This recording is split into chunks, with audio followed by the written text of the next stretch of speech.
காலையில் 9:10 வேலைக்கு வருவது, மாலை 5 மணி ஆனவுடன் வீட்டுக்கு ஓடி விடுவது. இடையில் 1 மணி நேரம் உணவு விடுமுறை வேறு. 5 அறிவு ஜீவன் போல் உங்களுக்கெல்லாம் ஒரு வாழ்க்கை. கேட்டால் அரசாங்க உத்தியோகம் என்று வெளியே பீத்திக் கொள்வது. அல்லக்கை முண்டமே, மாதம் பிறந்தால் சம்பளம் வாங்குறாய் அல்லவா?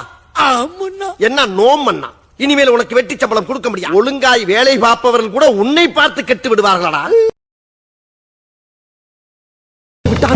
யாரிடம் போய் யார் மோதுவது?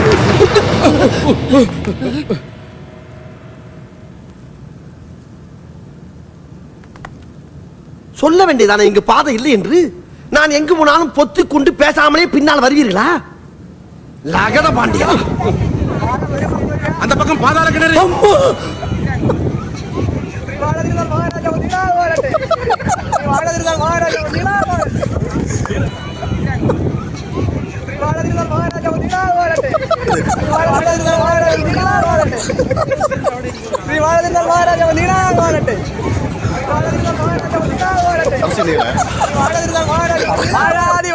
வாழ கம்பீர வாழ குலத்திலகை வாழைய ராஜா வரார் வரார் வரார்.